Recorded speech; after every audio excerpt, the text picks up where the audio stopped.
Valley, hooey Hollywood. Where any office Welcome in, everybody, to another episode of That Movie Show. Mike Wendt and Eddie McCabe taking you through another week of movie talk. You can follow us on social media at Mike Wendt, at the Eddie McCabe, and hashtag That Movie Show if you want to recommend a movie for us to review, because right now we're doing action movie quarantine. While we're locked in, yes, we're watching really cheesy, really heavy action movies. Yes. The more 80s, the better. Oh, God. Doing it. I am doing great. I'm watching so many things. It's absolutely fantastic. Huh? Because there's a movie that I'm going to recommend at the end of this show that we should do that corresponds to the action movie genre that we've been going on. All right. But I've just been watching a bunch of stuff. I watched Extraction with Chris Hemsworth on Netflix. How was it? Because they really want me to watch it. Yeah. Netflix really wants me to watch it. Yes, they really want you to watch it. Look, it falls into that category of a lot of these movies that are your home, so watch it. Mm-hmm. They're touting it as like the new John Wick, and I wouldn't agree with that just because one, John Wick is a far better movie. All three of them, way better movies. That being said, the pacing in this movie is a little bit up and down. It's a little bit of a roller coaster where it's just like really, really cool action, and then all of a sudden there's just like it slows way down, and you just kind of got to be in for the ride, I guess. Mm-hmm. If you're gonna sit down and watch it, but it is on Netflix. Stars Chris Hemsworth. It's about him. He's a part of basically like a Black Ops team that is, a bunch of mercenaries, and he's hired to go retrieve a drug lord's kid. Mm-hmm. And he ends up getting trapped in a city, and he has to shoot his way out. Okay. So there you go. So what would you say? A, B, C? What's your rating on it? I would say like a C+. C+, maybe bordering on B- just because you're home. Yeah, B- because you're home and you probably have Netflix. If you had other things to do, it would fall into the C category. Gotcha. Yeah. What else you been watching? Still watching Criminal Minds. Of course. On season 47. Season 47. Absolutely love that. I've been watching a lot of martial arts movies. Mm-hmm. Kind of getting into the action movie kick. Anything that I would have heard of, or is it way too inside for me? No, I think you would have heard of these. I went based on our talk either after the show last week or on the show last week. I can't even remember what. Mm-hmm. I watched all the Bruce Lee movies. All of them? Yeah, because I got them. Well I have them on DVD. Might as well watch them. Still don't like Game of Death. Still like the 90% of that movie is garbage because Bruce Lee's not in it. So right. So there's that. But the 10% that he's in, real good, real fun. Gold. Yeah, Kareem Abdul-Jabbar's in it. He fights Kareem Abdul-Jabbar. It's real fun. Real fun. Is that the one where he's wearing the Kill Bill suit? That's the one. Yeah. And again, that's the last 15 minutes of the movie. And okay, so I don't remember either if we had this conversation on the air or off the air, but it doesn't matter. We'll have it again. There was a Game of Death 2, right? Yes, there was. So he died during the making of the first one. Yeah. Yes. He's dead. There's footage of him at the funeral. Like they have his funeral, right? Yeah, they have his funeral footage in the movie. And the first one. Okay. Now, how the hell do you make a Bruce Lee movie without Bruce Lee at all? I have no idea. And Brandon Lee wasn't a thing yet. Yeah, Brandon Lee, and he only did 2 movies too because he died in the middle of The Crow. He did. So there's that. They had to have how they finished that movie. They had to have Steve Borden. Yeah, Steve Borden had to come in and fill in at the end. All right, I think you're joking, but are you joking? Yeah, I'm joking. Okay, because I'm like, that could be completely real. That would have been really funny though if they had the pro wrestler Sting who ripped off the entire. I mean, that would have made a hell of a lot more sense with the gimmick than just ripping it off. Yeah, right. And just hey, that's cool. And then I watched one of my favorite ones, which is Raid Redemption.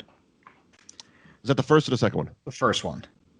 Weird that they gave the first movie a subtitle. Yeah, so it was released in Vietnam, wherever it is, whatever Pacific Island area that it's in.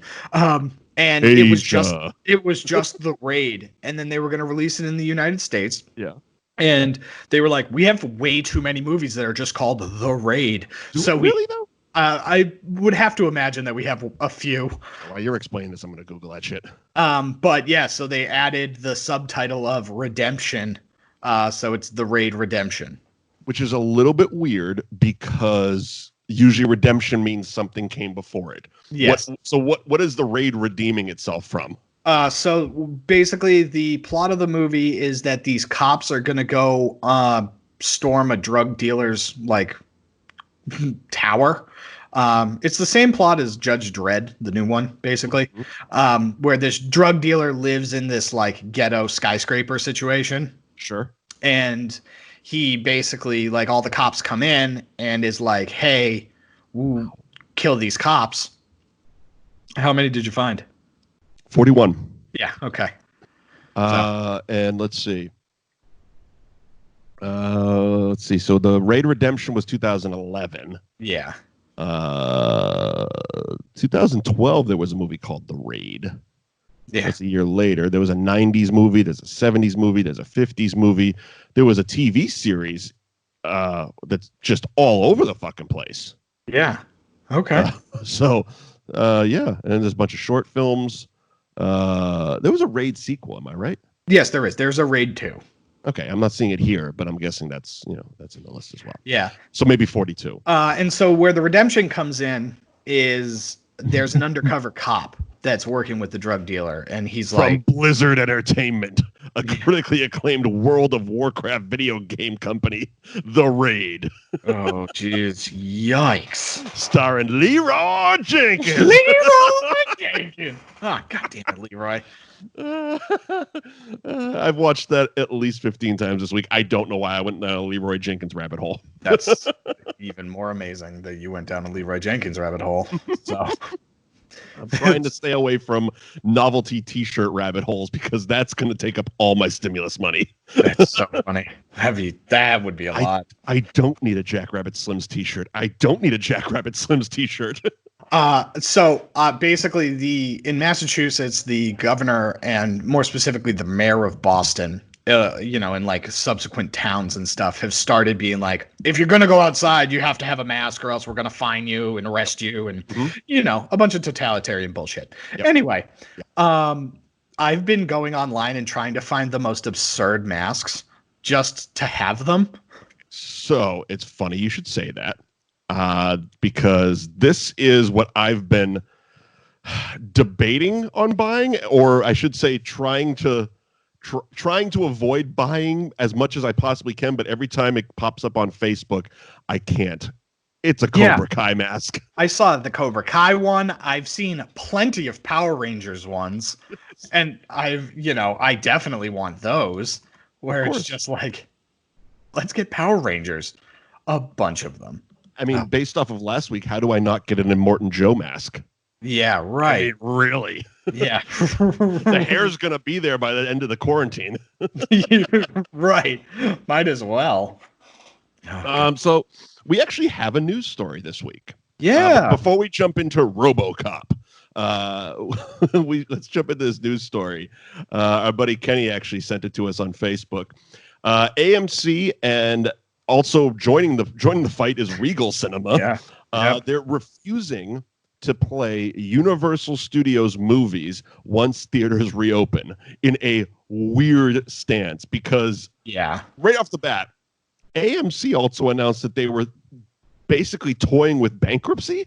Yes, they were like, we're either going to file for bankruptcy and we're thinking about filing for bankruptcy. And you don't think maybe a Fast and the Furious or a Jurassic World movie might help you not file for bankruptcy? Because those are the movies you're not going to be showing. Yeah, it's nuts. I mean, Universal is the second biggest movie studio. It's blockbuster movies. I said, the rescheduled movies for 2020 are, like I said, the Fast and Furious 9, Jurassic World Dominion, and the Minions sequel, The Rise of Gru. Yeah. All right. I'm sure that makes sense to some people. Also, they have the next Halloween movie, Halloween Kills, BIOS, which I'm not familiar with, the Candyman remake from Jordan Peele. God, Yep. And it's like, these are gonna be moneymakers. You know what I mean? Especially for, it's like you got Halloween around Halloween, Candyman a month before Halloween, plus, like I said, the big blockbuster movies. And these are movies that people are going to want to come out for. Additionally, stuff like, I think James Bond might even be a Universal property.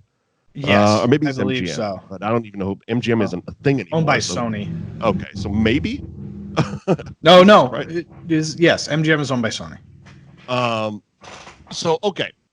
And all of this was spawned because Universal decided to release Trolls World Tour on video on demand. Right.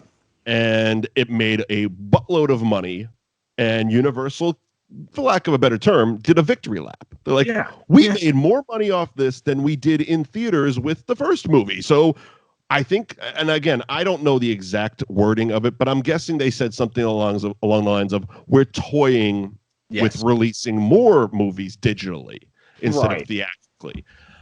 What's your take? Because I have some thoughts. So, first of all, I love that both of our comments went straight to Showcase Subscribe.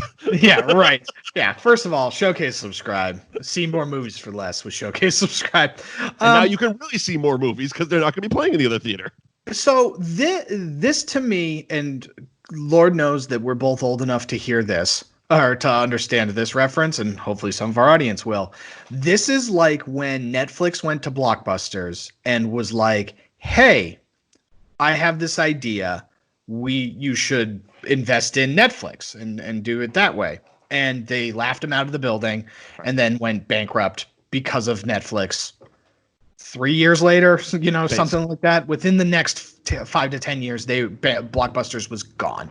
And that's the same sort of thing that AMC is kind of flirting with right now, where it's like, look, movie theaters were dying. Then MoviePass came along and revitalized going to the movies because it was so cost effective to go to the movies for $10 a month for as many movies as I wanted to see. Now, then the movie theaters got hip to it and created their own Showcase Subscribe or AMC A-list, right, for AMC specific. Right. And they put MoviePass out of business. Well, yeah, you saved yourself from that sort of flood, but you still have people that are like, well, I have a kid, or I can't make it out to the movies, or I can't go as often as I want, but I have a TV and I have a set-top box. And I, at Black Friday last year, bought a 4K 55-inch television. Right. So, and a sound bar to go with it because it cost me under $1,000 to get that set up, and so it's like, I want to be able to watch these movies at home. I have a PlayStation or a Blu-ray player of some kind, and I can get these movies on when they come out, and I can watch them in the comfort of my home when I don't, you know what I mean? Yep. So for AMC to kind of take this stance of like, we're not going to show Universal movies. It's like, hey guys, don't cut your nose off to spite your face.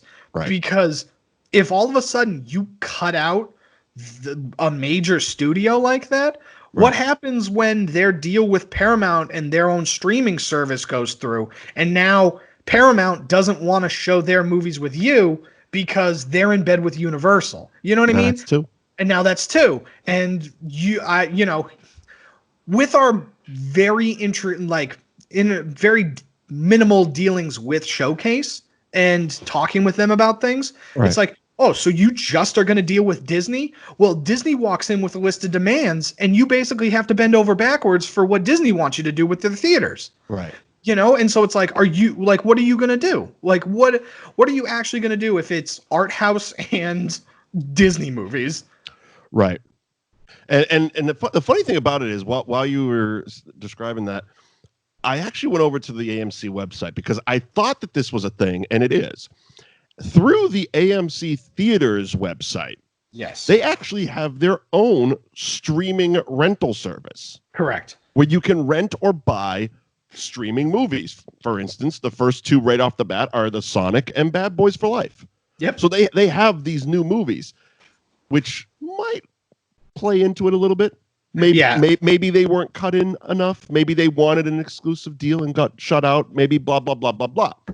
Ultimately, I feel it's what you're saying is 100% correct. And it is the way things are going. More things are going towards streaming. But the fact that this is all based over the Trolls movie. Yeah. I feel it's AMC not seeing the forest through the trees in this situation. Yes, Universal did a victory lap because they made so much money off of the Trolls movie. But let's think about it for a second. Schools are closed. Yes. People are working from home. You need to occupy your child all day. I just know from my brother's situation, he's watched Frozen probably 47 times during this quarantine. Now, that Trolls is a kid's movie. What are you going to do? Plop your kid in front of the thing. You're going to rent Trolls and watch it. And the kid's going to love it. You're going to rent it again because it's like $3-4 to rent these movies. Or even if it's one of the more expensive ones, $20 to rent the movie, it keeps the kid occupied for 2 hours. Yes. That's what you're trying to do. So I feel AMC is a little bit short-sighted in condemning Universal as a whole because a kid's movie was popular during a quarantine. Yeah, I think you're absolutely right. Because it'd be a whole different story if Universal was like, and we're putting Fast and the Furious out this week. Yeah, Trolls, was definitely not going to make the type of Trolls. This is a sequel, apparently. Right. And this movie wasn't going to make the type of money that they thought it was going to make. Right. You know what I mean? Like it. Well, that was their whole thing. It made more than the original did in theaters. Yeah, and it's not because there's this huge Trolls fan base. It's literally that parents need shit for kids to watch. Yeah, well, and this was the thing. It was just like I was listening to 98.5 The Sports Hub, and Mark the Beetle Bertrand was talking about this, and I'm pretty sure he has like triplets or something. Okay. Like he's got at least three kids, maybe five. I don't know. He's got a lot of kids. But the point is that he was talking about it and he was like, this was great. I loved having this option because it's a new movie. My kids are home. This is a way to occupy them. Whereas I don't know if I would have gotten them in the car, went to the movie theater, paid, $50 for the family to go. Right. You know what I mean? Like, as opposed to $3.99 on my TV, and I just had it. Right. And I'm just reading down the article a little bit. They made AMC's statement, their letter to the Hollywood Reporter had a line in there basically referencing any movie maker who unilaterally abandons the current windowing practice. Now, the windowing practice, for those of you who don't know, is there is a set number of months after a movie has premiered in theaters that it can be released digitally on demand, on Blu-ray, et cetera, et cetera. That's why you always see like on commercials. Let's just take it for the Star Wars movie because that just came out a month ago on Blu-ray or something like that. Yeah, and it's like you see it available. Like the commercial will always say available digitally and on demand on one date, and then the Blu-ray DVD would be like a month later. And yes, it might be a little sneaky tactics by the studio to try to get that money up front and then get the physical money in the back, but it's also because the windows have been set up for physical media because of VHS all the way back. Right. And digital is a relatively new platform, so I'm guessing the studios went in and tried to finagle a bit shorter window. And all of that has been, been thrown out the window now because of the quarantine. I mean, well, even the Academy is like, look, you don't have to have a theatrical release. Right. Which was required in like 2 weeks. And there was that, and Netflix owns that one theater in Hollywood that they just show their movies for 2 weeks and then take them out. Yeah. Just to get around the loophole. But yeah, I mean, that windowing thing has been completely abandoned, which is why, let's see, what the hell's today? So like on the 4th, Disney's releasing Star Wars on Disney Plus. Correct. The newest Star Wars. And now they got a big social media campaign going, all 9 Skywalker movies on Disney Plus on May 4th. Because you know what? They're seeing an influx of subscribers, plain and simple. And even that they released early for rental. And you see I believe The Hunt was Universal's as well. Yes. The Hunt. And they released that early because, well, not even early, but they were forced to pull it out of theaters because theaters closed. Same with The Invisible Man. Those were the two big ones that were still in theaters when the quarantine happened, and they had no choice. It's like, what the fuck? We can't just sit here and wait, so we're just going to dump it onto streaming. Yeah. So I don't know. They're saying, because I guess Warner Brothers has been toying with releasing the Scooby-Doo movie. I guess it's called Scoob. To basically premium video on demand, which is those you can rent it for $20, which is the equivalent of a movie theater ticket. And yeah, I can see the movie theaters being a little pissy about it because that's money out of their pocket. The studios are now basically circumventing them and putting this shit right out into people's homes. But it's not like they're doing it across the board. If they were like, this is going to be the company model, and we're going to just start dumping our movies onto streaming real fucking fast.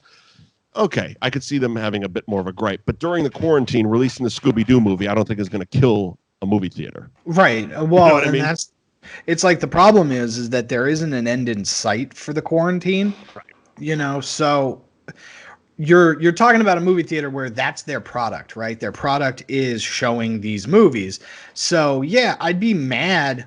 I would be mad if I was opening next week and it's like, yeah, I don't have Trolls World Tour, which might have been a good seller, for in this time period to kind of kick off the summer blockbuster season. Right. Or something like Mulan or, Black Widow or whatever. Right. You know what I mean? And I'd be frustrated if that was the case. Mm-hmm. But yeah, there's no word that these theaters are going to open back up. No. And even when they do, the capacity is going to be so limited. And even though the capacity is going to be limited, it's the same thing as any other business. Restaurants, stores, et cetera, et cetera. You're going to have people who are gun shy to go out. Right. Plain and simple. Well, there's also definitely going to be a period between when we can go out and when people are comfortable to go out. Right, exactly. I did this past week. I watched the Infinity War Endgame double feature because we passed the 1-year anniversary of Endgame. I thought it was cool. The Russo brothers did a live Twitter commentary with doing a watch along thing with Endgame, and the writers Marcus and McFeely did one for Infinity War the night before. Oh, cool. A lot of cool little tidbits, a lot of behind-the-scenes stuff, some cool behind-the-scenes videos that they shot on their phones that they had never released before, which were kind of neat. But one thing that Joe Russo came out and said was that when theaters open up, he would love for both movies to help get people back into the theaters. He says, put Endgame, put Infinity War, put them in theaters because, shit, man, people love these movies, and it's like... We've talked about it a bit too, because with all the rescheduling, there's really nothing planned to come out until like October, December area. Right. So even if movie theaters open up next month, maybe. Yeah. If they're part of whatever the hell phase 1 is, they're not going to have any movies to put out. Right. So, and we've half joking, but also half very serious, talked about the Bringbacks program. Let's grab some classic movies. Eddie and I will host them, and let's do this shit at Showcase. Yeah, right. And I mean, we were supposed to host a Marvel marathon for Black Widow. Yeah, they were like, do it, man. Yeah, it was really funny. That was a very funny conversation. They were like, yeah, we were thinking about doing like a mini marathon for Black Widow. What should we do? And we just looked at him and go, you should just do the movie she's in. And they were like, oh, that's a good idea. It's a good idea. And we're like, yeah, and we'll host it. Yeah, we'll do that.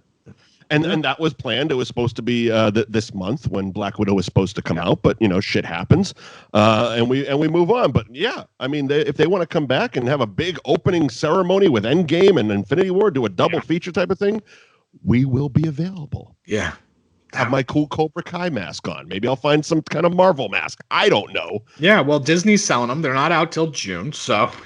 Oh, are they really? I mean, I'm sure they are. Of course they are. Yeah. I want one of those ones like the Winter Soldier had in Captain America Winter Soldier. Yeah. Where it's scary as fuck. Yeah, real scary. All right, so you about ready to do RoboCop? Let's do RoboCop. What a movie, huh? RoboCop. Oh, man. This movie is bonkers. Right off the bat, how did you watch it?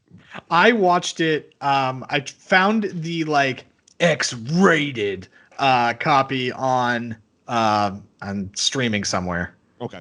I got my I love this set. My Arrow Blu-ray video. It's a double disc.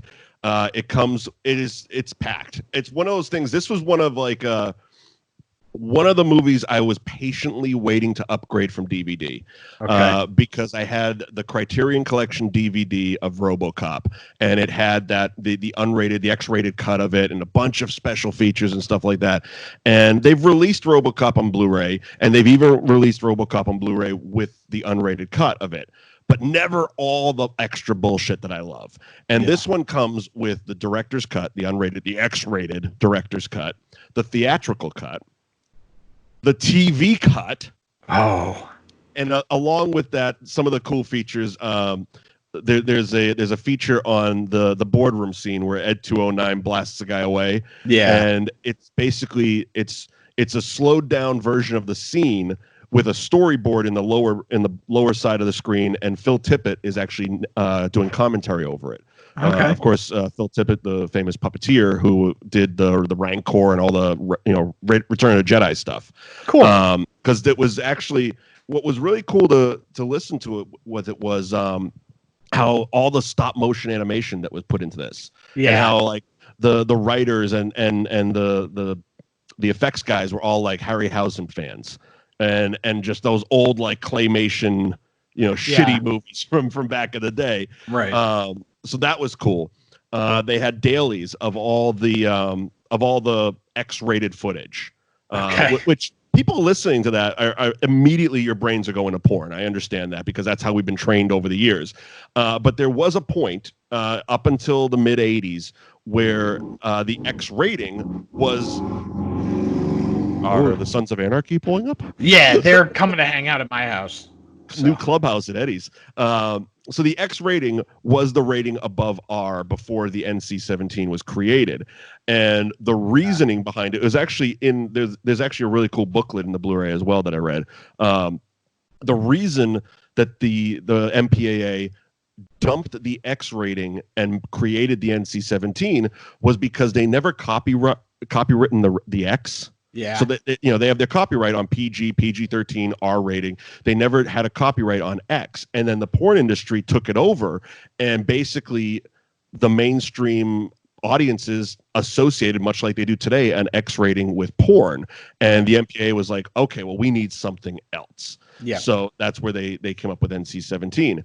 But it was really cool, and just showing. And it's less about the violence and the gore of the X-rated stuff, but for me, it was, especially in these daily shots, seeing the hydraulic Murphy puppet. Yeah. So in Murphy's death scene, it's literally a movable puppet that's Peter Weller that gets blown to shit. And because of needing an R rating, the theatrical cut actually loses that really cool tracking shot that goes from looking at Murphy, coming around to behind him and seeing the back of his head get blown out from Kurtwood Smith shooting it. Yeah. Completely lost in the theatrical cut because it's so violent. The back of his head blows out, literally. But it's just we talked a lot about physical effects in the Mad Max Fury Road review. Right. There is no such thing as CGI. No. It's all practical, which is really cool. And a lot of it, like not only practical effects, but in-camera effects, like the scene where he's a I don't know, a city worker. I don't know whether he's a mayor or a governor, whoever. He's got the hostages. The scene. Yeah. And basically the only way to describe it is RoboCop's walking through the offices using predator vision. Yes. And the effects guys in one of the behind the scenes basically referenced that because in RoboCop, all they did was they took the actors, put them in black leotards, and painted onto the leotard the thermo markings. Okay. And shot it in camera because they didn't know the technology existed because Predator came out way too close to RoboCop, so the two effects houses weren't talking to each other. So they're like, yeah, and then we saw Predator and we're like, shit. Yeah, right. We could have done this in a computer. Yeah, that's super funny. It also just makes the movie feel so much better, right? Yeah. I only saw bits and pieces of the remake, but the CGI of the RoboCop remake just waters it down and doesn't make it have any personality, where a little bit of the camp and the fact that RoboCop is so stilted and robotic as he's moving, it just helps. It just helps with the movie in general. Also, the 2014 remake was PG-13. Yeah. Yeah, right. It's really funny watching this movie again because I've never seen a man get casted for his chin and lips before. Right? But besides Zorro. Yeah, because Peter Weller is awful in the beginning of this movie. And I don't know what he's going for. Like, is he trying to be sexy? Because he's like giving a lot of fuck me eyes to Nancy Allen, and it's like, what are you doing, man? Yeah, I don't you have a wife and kid. It's a big plot point. So I don't know why you're into Nancy Allen, but at the same time, it's you're trying to be cool, but you're also trying to be the naive young cop or something. I guess I don't know. New guy, because he was transferred from basically the suburbs of police to the inner city of police is the easy way to put it. Before we dive too deep, let me do the business out of the way. RoboCop was released July 17th, 1987. It had a $13 million budget and brought back $53.4 million at the box office. It was written by Edward Neumeier and Michael Miner. It was directed by Paul Verhoeven. It stars Peter Weller, Nancy Allen, Daniel O'Herthly, Ronnie Cox, Kurtwood Smith in an unbelievable role. I always say my two. I love this movie. This is one of my easy rewatches. At least once a year, sometimes more. And like I said, it was like a holy grail type of thing when Arrow Video released this Blu-ray earlier this year. I was very excited because I could finally upgrade my DVD. But I've always said, it's the important things in life. I'm a collector, physical media bitch, and I've always said my two favorite things about this movie. Number one, Kurtwood Smith's dialogue. His lines, every scene he's in, he fucking steals the show with his dialogue. And two, best bullet hits I've ever seen in a movie. Yeah. They were amazing. They're brutal. And we'll jump into some more of them as the movie goes on. Ready to jump in? Let's do it. All right. RoboCop. Much like a lot of Paul Verhoeven movies, there is a lot of social commentary. He's kind of like what the hell is his name? George Romero tried to do for the zombie movies. Paul Verhoeven does for basically campy sci-fi movies. Yes. And you see a lot of similarities between this and his other movie, Starship Troopers, right? Yes. The Bugs. Yeah. Starship Troopers. Where especially with the fake news reports and the fake TV commercials being cut in, and just a lot of over-the-top product placements. The big cool car in it was the 6000 SUX. Yes. And it sucks. Yeah. American made. Commercialism. And even just it's fun. It's one of his staples. And it makes these movies, it makes the world feel lived in. Yeah. So now we're in old Detroit. Yeah. And as it's called. The cops have been bought by basically a giant corporation. OCP. Yeah, and so basically the cops are now just a privatized group is basically what it is. And they're talking about, they're basically talking about strike at this point because the cops are just getting overrun by gangs and, all sorts of craziness. And they're just dying because Red is just murdering people. Red. It's so. I was thinking about that in the climax of this movie while he's sitting there just fucking hauling off with the gun. I'm like, it's a dad from '70s show. The dad from that '70s show. God damn, man! But he killed it. He absolutely killed it. He is 100% convincing as Clarence Boddicker. Yeah, the big baddie, the big cop killer. Yeah, which is literally what he's wanted for. Yeah. What's his charge? He's a cop killer. Yeah. Oh God. And so basically RoboCop pre-Robo is just new and hanging out Yeah. just hanging out, and he gets transferred, like we said, from the suburbs to the inner city department. Gets paired up immediately with Lewis, played by Nancy Allen. Yep. And yeah, it's standard first day on the job shit. You're breaking each other's balls about who's going to drive and who's going to do this. And I'm breaking in a new partner. No, I'm breaking in a new partner. You go out for coffee and tacos. You're sitting there showing her how you spin the gun because your son thinks it's cool. And then, much like Mad Max, we punch the gas real fucking early. All of a sudden, there's a bank robbery. They spring into action. Real fun car chase. Again, RoboCop, real bad. He's really, Peter, you just didn't do great in the human parts of this, buddy. He was great as a robot, though. Yeah, you were great as a robot, but as a person, you were terrible. He's like hanging out the side of the car, and it's like, I know it's tough while you're driving in a car, leaning out the window to kind of like figure out what you're doing, shooting two guns at once. Yep. But like, you don't look cool at all the entire time. You just look so lame. You know when they were drawing that up in like storyboards, like this is going to be so badass. Yeah. And then it's like logistically, he was probably a little too tall to do that. Yeah, right. He was a little too tall, or he was a little too nervous to like, fully commit or something. So they chased the van all the way to to the evil hideout. Yeah. It's after basically like a refinery or factory, some such shit. It's Detroit. There's a lot of that. Abandoned, auto parts factory of some kind. Yeah. And so basically they're sneaking around and they try and get the drop on him. And it goes real, real bad for Murphy. Yeah, for Murphy. Yeah, it goes real bad for Murphy. Lewis just catches one on the jaw and moves on. Yeah, Lewis catches one on the jaw, tumbles down into some flour or something. It's very safe.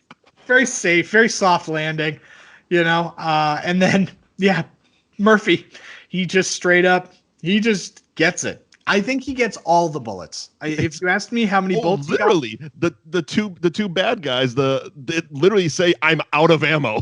Yeah, like I'm out of ammo. And it starts off. He just shoots off his arm, and it's just like, oh, okay, that seems like enough. And then, I'm glad you saw the unrated cut as well. So we have the same. We experience the same thing in this, because the people, if they've only seen the theatrical cut, didn't see the arm fall off. It just disappears. Yeah. They probably saw his hand get shot off.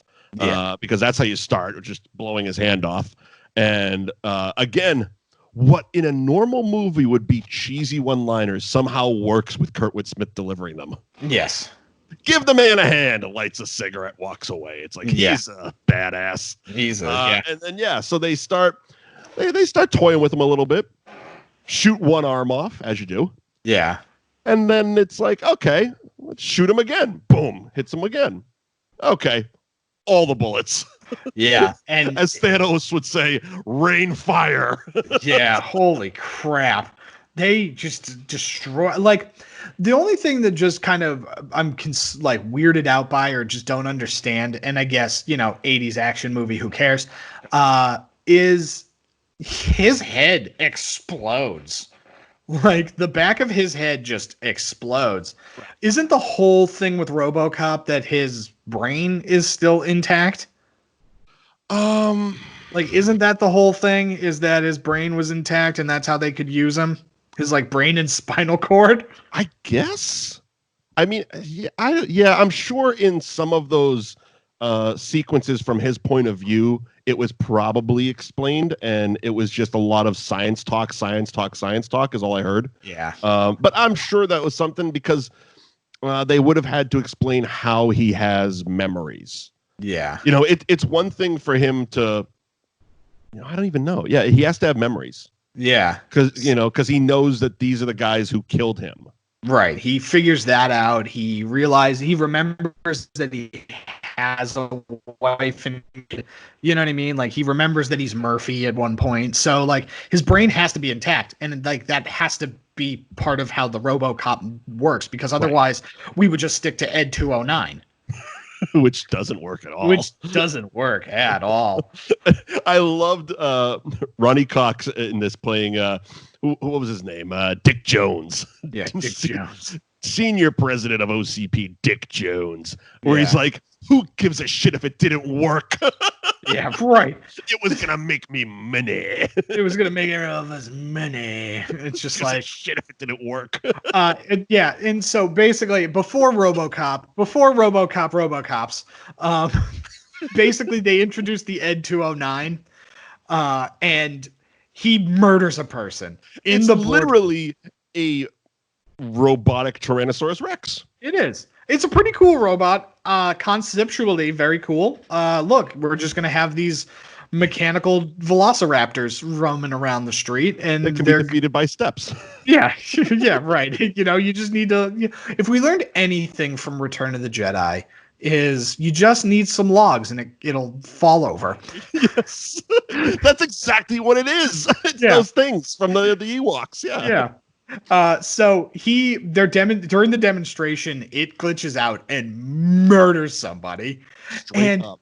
And it's so funny how nonchalant the rest of the board is with the fact that somebody was just murdered. Yeah, and the guy, his character's name is Kinney, the guy who gets blown completely to shit. Yeah. It's funny because he did an interview a couple of years ago that I saw where he explained this whole story. And now, because, like I said, the Blu-ray has the dailies, the raw footage of scenes like this, because this was one of the unrated scenes. Yeah. And I can't unsee it now because his whole interview was about how one of the squibs shifted and it was supposed to be on his like high thigh, and it shifted and it goes off right on his crotch. So if you watch it, and it happens because there's no audio. It's just, it's raw footage. And then you see all the squibs going off, and you see the one go off on his crotch, and then you see him laying there holding his position, and then you can tell they call cut, and you see him just grab him and go, ah. Also in the raw footage, what I really liked about this scene was all the extras acting. Oh, yeah. Because extras acting, as someone who's done it and you've done it yourself, it's one of my favorite things to pick out of movies. Because they're so bad. Oh, yeah. They're garbage. They are. Extras miming is wonderful. And extras miming in raw footage, gold. Yeah, garbage. But yeah, basically Bob Morton, the guy who is the godfather of RoboCop, who is like the smarmy bad guy in everything. Surprisingly, not smarmy bad guy in this. Kinda. He's not a great guy. Yeah, but he's also not like the bad guy. He's not the baddest of bad guys. Yeah, there's many levels of shitty people in this movie. Yeah, right. It's old Detroit. Yeah, it's old Detroit, so it happens. But he basically takes this as an opportunity to be like, yo, look I got this idea. We're going to put a person in a robot, and it's going to be way cooler than Ed 209. And that's really his idea, because he's in the elevator. Like they kind of, he words it to the old man is what he's called. Obviously the head of the company. Yeah. He words it very, very PC, very, business-like. Then he gets in the elevator with his buddies, and he's like, so who are you going to get to do it? He's like, whatever poor sap volunteers, meaning whichever cop gets murdered next. Yes. Hence Murphy, they also, and it was a line I've never picked up on until this most recent viewing. He said something that he's transferred, and this is how it tied into Murphy. They've actually handpicked certain cops to be the test subjects without their knowledge, because apparently when OCP bought the police, they all had to sign basically agreements agreeing to this project. Yes. And so he was transferring cops from other departments to this worst department with the hopes of murdering them. Yes. And that's why Murphy was transferred over, basically to potentially become RoboCop. Yeah, because he just kind of fits. I mean, look at those chin and lips. Seriously. Chin and lips. He is our Robo. Yeah, we're gonna cover him head to toe in metal, except for his lips. Yeah, that and I guess it's a movie. Yeah, it's a movie. I know. But why did you need the head? Why, more importantly, why did you need the face underneath the helmet? Yeah, yeah. Because she pops the helmet off later in the movie, and he's still got his whole face. Yeah, he's still got his whole face. Whole wound. Yeah, the whole thing. It's weird. It's very weird, but again, 80s action movies, so we just yada yada over it and we just move on. Moving on. But yeah, basically they build RoboCop. Everybody's surprised that this giant robot man is just wandering through the police station. Yep. And they're like, look, this is RoboCop. He's going to go do police stuff. And he goes and does police stuff. He's one of you. Yeah. Also, he's going to replace you. This must have been like the first time, like, I'm trying to think of Automation. something. Automation. Yeah. Yeah. I was thinking like the printer. Oh, I was going to say this was like when they started installing the self-checkout cashiers. Kind of. He's very much a self-checkout police officer. Yeah. Yeah, we just stick him on the streets and he goes and polices. So we get a couple glimmers of the Murphy side of him in his the RoboCop introduction, where he's doing they're all in the gun range because the whole force practices shooting at the same time. Oh yeah, and they also just unload all the clips, all the bullets, and he's sitting there with his hand cannon just emptying way more bullets than it's even physically possible for that gun to hold. Yeah. I mean, let's be honest. He shot probably 20, 30 bullets into that cardboard thing. Yeah. And I mean, it's a handgun without, I know enough about guns. It didn't even have an extended clip on it, but I'm just adding a little bit too much realism to this. 80s action movie. Yada yada. So he does the spin-a-rooney thing that, and Nancy Allen catches that, and she's like, and then she catches a glimmer of him walking out, and then he drives the car the same way, and ooh. And, I know. I know those lips anywhere. Obviously, because we had an unfilmed sex scene, apparently. Yeah, we had an unspoken thing. The unspoken thing, that first 6 hours we knew each other. Yeah, we only knew each other for 6 hours, and man, and he was dead for 3 of them. Yeah, was it steamy? So we get a little bit of RoboCop doing police stuff. He stops a rape. Yeah, he stops a convenience store from being robbed. By the way, all of his police work is murdering people. Oh yeah, he just murders people. He doesn't have arrest mode. He's got instant kill all over the place. Yeah. Yes, he just. Oh, you almost raped that. You almost raped that woman. Shoot. Almost. Yeah. The penalty for attempt is death. Yeah, everything. You shot in the dick, and just that's it. Right in the dick. Yeah, you shot in the dick, and you die. That's it. Oh, I gotta close my blinds. This is blinding me. Oh man, but yeah, that was. Yeah, so he's just murdering people. He stops a hostage situation, like. That's the one I was referring to with the thermo thing. Another funny moment, and again, I've never known if this was done as like a satirical on purpose thing, or whether it's an actual goof that's been kept in the movie for this whole run. Okay. When RoboCop, again, who doesn't have arrest mode, launches the hostage taker through the window. Yeah. Clearly, in the original shot of it, he goes through the window and falls at least 2 stories to the ground, because you can see the news cameras follow him all the way down. Then you cut to the news footage, the actual anchor at the desk, and you have the little box over his shoulder that's showing a shot of the guy coming through the window, and you can see the body go just off camera and then bounce back up because he hit the pad. I've always wondered, like, did he leave that on purpose, or is that just something? Yeah, there was no other take, because he literally comes through and you see the body, the lower half, you see his legs bounce up and down as if he's hitting a crash pad. Okay, yeah, interesting. Little things I notice after 47,000 views. Yeah, yes, of course. Yeah, I don't know. That's interesting. Because it wouldn't surprise me if he left it in as like a little goof. Right. Because the whole fucking movie's a goof. Oh yeah, the whole thing. So one of the things he does while policing is one of the baddies, Emil is his character's name. Besides Kurtwood Smith, he's my favorite bad guy in this whole thing. Oh yeah. He's also the one that likes the whatever that Benny Hill ripoff with the guy that I'll buy that for $1. He loves that friggin' show. Yeah, he does. But he's basically sticking up a gas station for gas, not for money, but for gas. He just this is like, I'm a criminal. I don't pay for anything. I use a gun. It's Detroit.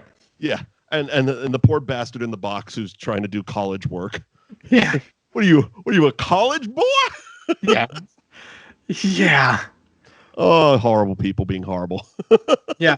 It's also really funny that he also, when RoboCop confronts him, he immediately knows who he is. Right, because he gives the same Peter Weller's limited dialogue in the opening of this movie comes back full circle in this, because it's basically like dead or alive, you're coming with me, which every cop in Detroit says. Yeah. But yeah, Emil recognizes that RoboCop is Murphy. And then he basically, I love the criminals just love confessing to this computer. Yeah, right. We killed you. We murdered you. And just keeps firing off guns at him. And it's clear. Again, something I've never understood in movies also is when, and I think I brought this up in the John Wick 3 review, when you're shooting someone. Yeah. And it's very clear off the first couple shots that they are impenetrable. Yes. No bullets are going to get through. Why do you continue doing the same thing? I don't know. Why do you keep shooting them? Especially where there's like, ooh, here's an opening. Yeah. Let me shoot him in the mouth. You have a video game boss, like, weak spot in his very supple lips. Right. And God, you can say that he learned it or he realized it because of, dead or alive, you're coming with me. But really, he knew those lips. He was thinking about them the whole time. Second one to Dalton. That's it. That was it, man. He knew because he knew those lips. And these badasses, people love them. Yeah, and so there was also a really cool scene as he's fleeing and RoboCop's chasing him. He basically blows up the gas station, and there's just a really cool practical effect of RoboCop just walking as the gas station explodes around him. Very cool. And again, something that I've always picked up. That one I picked up many viewings ago, but you can always tell it's kind of a stunt RoboCop because he's a little bit fatter. Yeah, he's just a little bit fatter. Probably because it's actually not metal, and that one's actually a fire suit spray painted silver. Yeah, and but it was cool. Awesome. Yeah, basically that happens, and then we end up finding out that like Dick Jones is super pissed that Bob stole his thunder by creating RoboCop because RoboCop is like reading to school children or something now. Yes, how dare you one up me? I'm going to send Kurtwood Smith to your house to murder you and your co-cores. Yeah, you just murder. That's it. Kurtwood Smith has to come and murder people with a very sophisticated space grenade. Again, the whole scene right from the get-go. As soon as Kurtwood Smith shows up, it's his movie. Yeah, with the line, I always love when he says it. And this is one of those movies that I definitely talk with the screen, but it's only his characters, and he just walks in, bitches leave. They just run out. Okay. Yeah, he walks in and he goes, bitches leave. And the way he talks the entire time, I'm like, are you trying to play Dolomite? Very well could be.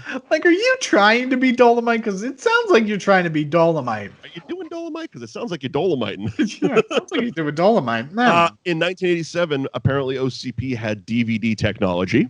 Yeah. Because he pops in the DVD of fucking Dick Jones being a bad guy. Yeah. Again, these guys love admitting their crimes on camera. Well, and it's also so funny because Dick Jones is also the only one that realizes that. And he's like, hey, we got to murder this robot because we keep telling him that we're doing illegal stuff and his brain is admissible in court. All of our evil deeds are in his head. Yeah. It's like, oh man, it's so funny. Yeah, space grenade. Really cool. Yeah, space grenade. Just little attention to detail that you didn't need, but because it's a dystopian future, we're going to have all this fun, cool shit that we're making.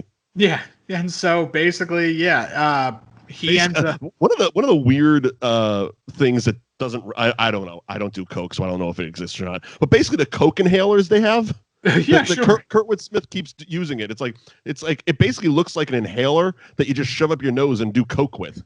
I don't know. Maybe it's a thing. Cokeheads, let me know. Tweet me. Yeah, tweet me. But yeah, so he's dead. Bob Morton's dead. Yeah, he's dead.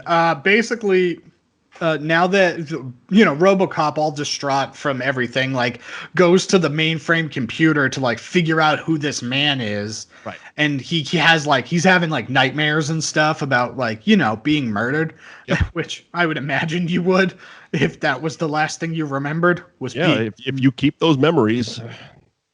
Yeah. And that's the funny thing too, because earlier on when they were talking, it was a weird conversation because Bob Morton was discussing with his science people, basically losing, because the one was like, oh, and we were able to save the left arm. Yeah. Obviously his right arm was blown off, but they're like, oh, we were able to save the left arm. And he's like, I was told we would replace all of his limbs, lose the arm. Yeah. And they're like, and one of them looks in and goes, is he going to remember all this? Because we're seeing it from his RoboCop's point of view. And he's like, it doesn't matter. We're going to wipe its memory. Yeah. Clearly, that guy took a day off. Yeah, that guy definitely took a day off. But yeah, basically it's just his brain keeps flooding back with memories of his real life. And he basically realizes that he's got to go murder Kurtwood Smith. Got to go round up some baddies. Yeah, he's got to round them up. He finds one of the guys at the club, which was a fun little interaction. Yeah, tries to kick RoboCop in the balls. Seriously, and again, what do you think when you hit him with your hand? Yeah, and you realize how hard of steel he's made out of. Would your next move be, okay, I'm going to try using my foot? Also, my hand hurts like hell. This isn't the first time that RoboCop is RoboCopped, right? Like, he's gotten news clippings and press. Oh, yeah. You know what I mean? He's known. Yeah, so it's like, yeah, you know that this is a robot. Like, what are you doing trying to kick him in the balls? I do think if you've seen any of the news clippings, you know this motherfucker can't run. Yeah, right. Yeah, he has to walk slowly.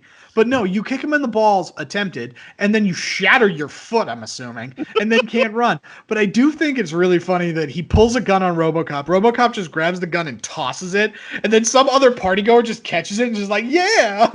It just keeps dancing. The gun. Yeah, it just keeps dancing.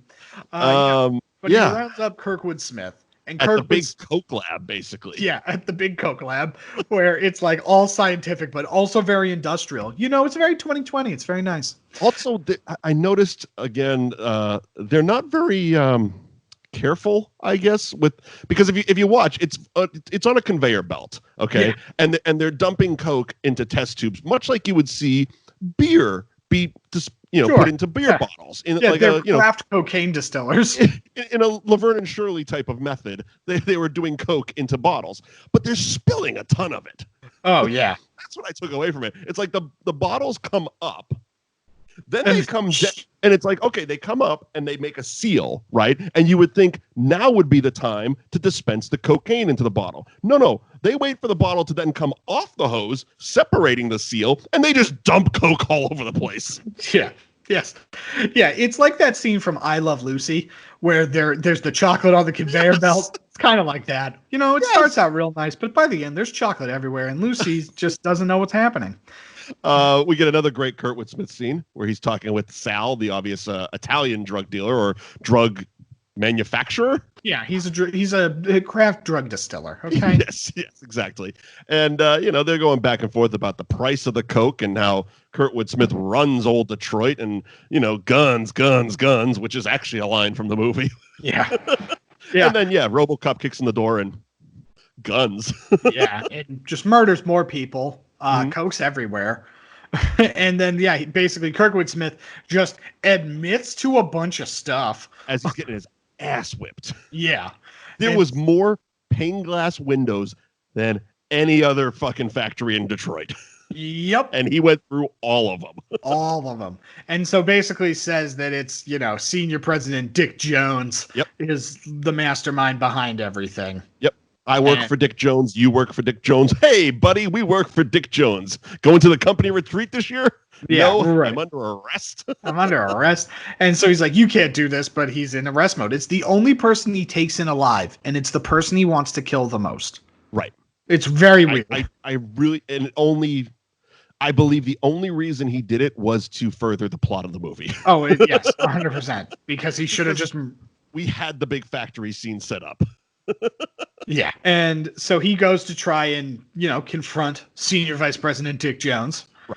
And we find out that there's Directive 4, which basically means that he can't hurt anybody or arrest anybody that's like a top executive Of OCP. Of OCP. Right. And then he sicks Ed 209 on him because at the end of the day, Senior Vice President Dick Jones just wants to sell this robot dog Velociraptor thing to the military. It's all which is so funny because he could still do that. Like he didn't need to kill RoboCop in order to sell this other thing. Like there can be two. This isn't Highlander. No, yeah, right. And it's like you can have RoboCop as like this is the urban cop. And then this is your war machine. Because as we learned in this scene, Ed 209 can't do steps. Yeah, can't do stairs. He would totally fail at Jane Fonda's Stairmasters. I'm assuming there's a lot of crime in Detroit apartments. Ed 209 can't cover that shit because, first of all, he can't get through the door. Yeah, can't get through the door. Yeah, I mean, the design of Ed 209 is best used for, like, Wyoming. It's basically like a mouse with legs. Yeah. A computer mouse, for those of you listening and not watching. Yeah, basically that with legs and then, little T-Rex gun arms. Yeah. Also, I go back to the beginning with the scene in the executive. Who put real bullets in the machine when they were testing the robot? Yeah, that Dick Jones was not good at his job. No, not good. So basically, RoboCop. But that's even the funny thing too, because that Dick Jones is not good at his job because the employee Kenny who gets blown to shit. When he hands him the gun, he loads it first. Like he loves just putting bullets into guns for demonstration purposes. Yeah, right. Like you didn't need real bullets to have Ed 209 be like, that's a gun. You know what I mean? Like seriously, even my cell phone has a demo mode. Yeah, right. It's not gonna switch over the demo mode. Yeah. So basically, Senior Vice President Dick Jones has convinced and that's the only way you can say his name. Yeah. Senior Vice President Dick Jones has convinced the Detroit Police Department that, basically RoboCop's gone crazy and we got to murder RoboCop. Obviously. So basically the entire police department turns on RoboCop for everybody except for, his partner. Lewis knows exactly who he is. Obviously. And so she picks him up and they're going to go save the day? I guess. They kind of go into hiding for a little bit and they realize that he's been shot to shit and he's all fucked up. So he's got to start shooting baby food because also he eats baby food. Yes, he does. He eats baby food to make sure that his real people parts still real people. Like what? I feel like if anything, he would just need some moisturizer for his face. So I mean, he eats paste. And anything I've learned from the Human Centipede means that paste needs to go somewhere. So does RoboCop shit? He has to, right? Like, where does he? Is there like a little plug in his ass that when he sits in his sleeping chair, it just like basically gives him an oil change? Yeah, you just got to drain it. He just gets a straight up RoboCop enema. Yeah. Oh Christ! So yeah, they're at the I don't know, factory, refinery, wherever the fuck they are, and he's getting his targeting back on the baby food. Right. Conveniently, right as the bad guys show up. Yeah. Right. And they've shown up. They have 50 caliber sniper rifles. Those things are fun. Yeah. And we learn that they're fun because apparently the police do go on strike. Yeah, the police end up going on strike, and they just open. It's basically like the Dark Knight Returns. They just open the prison doors because Emil got arrested. Yes, the guy from the gas station, and that was the first thing because he's sitting there, he's watching his "I'll buy that for $1" TV show, and they all pull up at the same time. And they're like, "Oh, how was the Gray Bar Hotel?" And he's like, "Great, they let me keep the shirt." And then the other guy pulls up and he goes, the black guy pulls up and he's like, yeah, they just opened the door and then I found this car sitting outside, so I stole it. It's like, is that really how a strike works? They just open the prisons? I don't know. Apparently Amazon was supposed to be on strike today. I don't know. We can ask them. Does that mean like all the drones are now just flying around? Yeah, I guess. So they play with these big guns. They blow everything up. Like they're basically they look like 50 cal sniper rifles, but they shoot like bazookas. Yeah, they're very, very, very, very powerful weapons. Because while a 50 cal would put a big hole in a thing, Right. these literally explode. Oh yeah, they're With basically one shot. they're 50 caliber sniper rifles, but act like bazookas. Yeah, basically. That's basically it. So they all have one, which is great. Yeah, which is really fun. they stumble upon RoboCop and Lewis. Well, they're tracking him because that's we right. realized that He's got RoboCop has a tracker. The fun thing about the tracker, if you have a Blu-ray or an HD quality streaming, whatever, you can really see that it's just a box with a blinking physical light. So basically, it's a small light bright instead of a computerized screen where the light is supposed to be moving around. They're just like, oh, we're tracking him, and you can actually see the light bulb. That's so funny. There's just one red light, and he's like, we know where he is. You know what? They made a space grenade. They didn't need to worry about a tracking device because nobody gave a shit anyway how they found him. But yes, they tracked him. They found him. And him and Lewis try to combat this whole thing. They don't do a great job of it up front. They kill the black guy, who has the greatest laugh in the history of movies. Yeah, he does. And again, some great bad guy jargon, especially when they're killing Murphy. Does it hurt? Does it hurt? Man, these guys are awful. Yeah, these guys are terrible. Let's see. The Emil is driving the tank, the van. They're basically their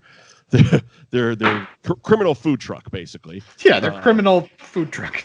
And he's driving that. RoboCop gets in his car and basically is chasing him.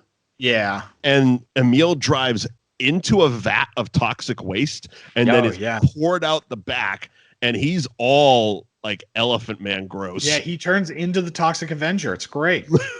Just without the superhuman strength. Yeah. He's the opposite. Yeah. Oh, God, he is gross looking. He looks melted. And runs up to his friend, just kind of slurs out. He says, help me. I think he was actually meaning kill me. Yeah. Yeah, when he said help, it's more kill, and then me, as in me, kill me. So Kurtwood Smith is trying to chase down RoboCop, and this guy just kind of gimps into the middle of the road and then gets liquefied. He was like a water balloon at that point. Gross. Yeah, he just liquefies all over there. They got to use the windshield wipers, wipe him off. Fun fact, in the TV edit of this, in order to get around literally exploding a body on network television, there's a second take where Kurtwood Smith just drives around him. Oh, wow. Yeah. Nice. And then he disappears. Exactly. These are smart weapons. Smart weapons. And then... so Kurtwood Smith kind of catches up with RoboCop, or RoboCop catches up with Kurtwood Smith. Either way. But Kurtwood Smith is beating the hell out of Nancy Allen. She's getting her ass whipped. She was of very little help besides blowing up the guy who drops a whole shitload of steel onto RoboCop. Yeah, but that's her entire thing. She's introduced and she's like trying to subdue a person and she just gets tossed. Yeah. Like there's a little bit of kung fu and, I don't know. Yeah. It's the 80s.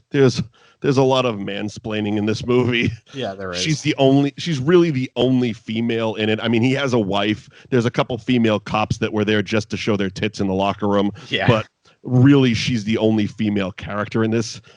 It's the 80s. Right. Yeah. In one of the interviews, Paul Verhoeven was like, he initially thought about putting them in a romantic situation, RoboCop and Nancy Allen, but then he realized that it wouldn't work. So instead, he told her to look his words, look as boyish as possible. So he told her to cut her hair, gain weight, and start smoking. Okay. All right. European directors, gotta love them. So RoboCop gets a shitload of metal dropped on him. Yeah, and basically Kirkwood Smith is just going to go into town because he's like, look, you can't get up. I'm going to kill this robot. And here's the thing. So he like jabs some rebarb into his shoulder to kind of pin him down and stuff. Can robots feel? Yeah, I don't think so. Because we established that all of his limbs were removed. Right. And he stabs his shoulder with rebarb. And RoboCop looks as if a human would look if they got stabbed. He's like, "Ugh." It's like, you shouldn't be feeling that right now. Well, and again, it all goes back to that centralized question of like, how much human are you? Right. You know what I mean? Because if you're just a brain and a spine and a face, you know what I mean? I feel like he's a little less human than Darth Vader, but very similar to that. Yeah. Like we saw in Rogue One how he was kind of like hovering and he was like half a body and just kind of like maybe a gimpy arm. And so I think he's a little bit less than that. So it's basically like part of a torso and a head, because clearly, again, the poop needs to go somewhere. Yeah, so he's can't just, I mean, his suit can't just fill up. That's gross. Yeah, right. and you know, that would obviously chafe the midsection very badly. Right, of course. Yeah, so maybe if he stabbed him in the shoulder, like the upper chest and collarbone area is still there. Got to pot him a little bit, but I don't know. It seemed like a lot of pain for a robot. Yeah. Anyway, something we established earlier in the movie is that basically RoboCop's USB stick is actually like a big metal spike that comes up in the form of a middle finger. Yeah. Which is cute the first couple times. But in this case, it works as it should, like a big stabby knife. Yeah, right. And he just stabs him in the throat. And boy, oh boy, again, it's great that you watched the unrated cut, because all that, he was a fire hose of blood that didn't make the theatrical cut. Oh, just squirts. It's gross. But yeah, so he's really dead. Yeah. And so RoboCop now decides that he has to go stop Senior Vice President Dick Jones. And we get back to OCP headquarters. There's an Ed 209 waiting for him at the front door. He pulls out the 50 cal sniper rifle bazooka, blows that to shit. Yeah. 2 bullets. That thing's toast. Done. It's literally a pair of flapping legs. Yeah. Ed 209 stinks. I also Who gives a shit if it didn't work? I also love that RoboCop walks into the boardroom, basically just mansplaining the plot, being like, look, Directive Force says I can't hurt an executive. In case the audience missed the whole movie. Yeah. I can't hurt this guy unless I have, as long as he's a senior vice president, Dick Jones. If he's regular Dick Jones, I can if he's a civilian, police can shoot you in the face with no regards. Yeah. But yeah, so he shows the tape of again, this Dick Jones confessing I killed Bob Morton because he made a mistake. Yeah. And he just keeps replaying it over and over. And and then the boardroom just kind of looks at him. And, like any good boardroom, they have a Desert Eagle sitting in a nice velvet box. The worst part is that's the Desert Eagle from the Ed 209 demonstration. And it's like, hey, guys, that was an accident in which somebody died. You were all really cool about it.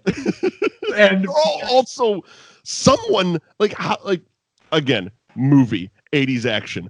But how, when that board member, because he was in the meeting, right, when Kenny got blown to shit, how was Dick Jones not fired immediately? Because he does have a boss, the old man. Right. There is a guy, and he was just like, "No, that's business, I guess." Oh, it's a terrible accident that happened. Accident? We all watched that motherfucker. Who put real bullets in the robot? Oh, you know what? We'll cancel the internship program. Yeah, and so basically, Senior Vice President Dick Jones takes the old man hostage. And tries to anyway.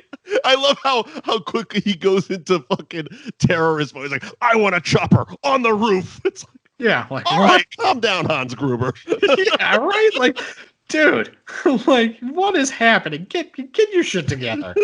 Get your shit together.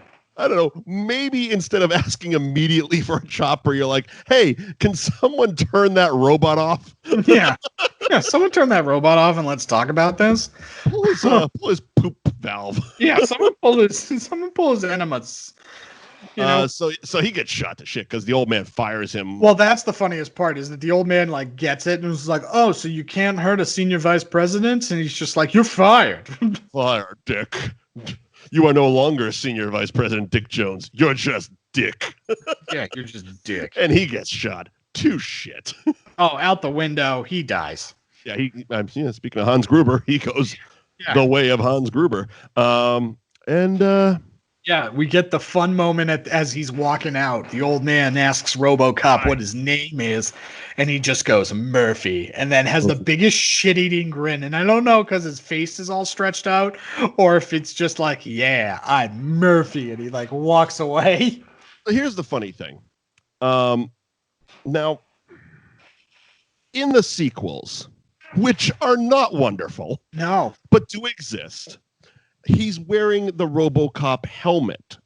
It's still Peter Weller, and he's wearing the RoboCop helmet. But in the end of the movie, he clearly doesn't need it to function. My question is the RoboCop vision through the helmet, or is that in his head? Because I think it's in his head. I think it's in his head. And the helmet was just aesthetic? I guess. Because he was able to function for the whole climax of the movie without the helmet. Yeah. And actually, no, the RoboVision isn't in the helmet because they do the targeting thing without the helmet. Right. So why in the sequels is he now back to helmeting?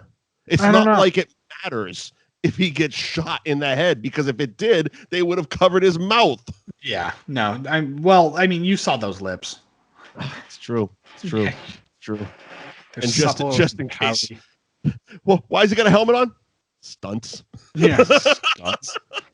So we could put somebody else in the suit. We didn't have digital face replacing technology back then. We needed a stunt man in there. Yeah, we can't have a Fast and the Furious movie where Paul Walker's brother plays Paul Walker the whole time.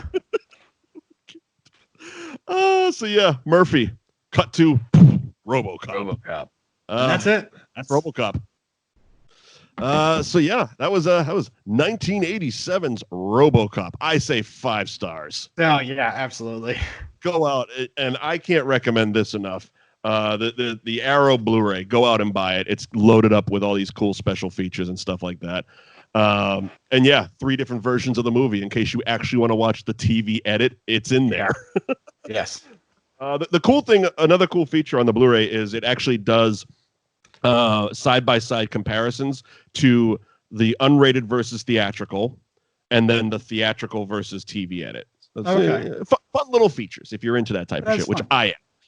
And yeah, it's a 5-star movie all day. Of course. 5-star movie.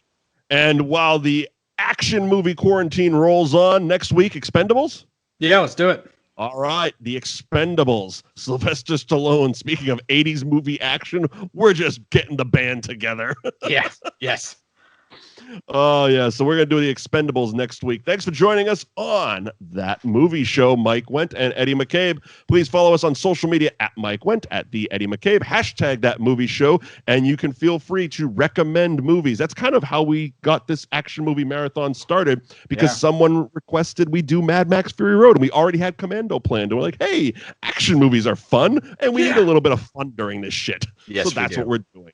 The website, thatmovieshow.net, where you can find the archives. You can find links to the audio podcast. We are also on all podcasting apps. Type in That Movie Show. You will find us. Hit subscribe. Tell your friends. Hit the like on the Facebook page, which is facebook.com/thatmovieshowtv. Anything else, Eddie? That's it. All right, cool. We'll see you next week for the Expendables. Bye, everybody. That's Hooey Valley, Hooey Hollywood, where any office boy or young mechanic can be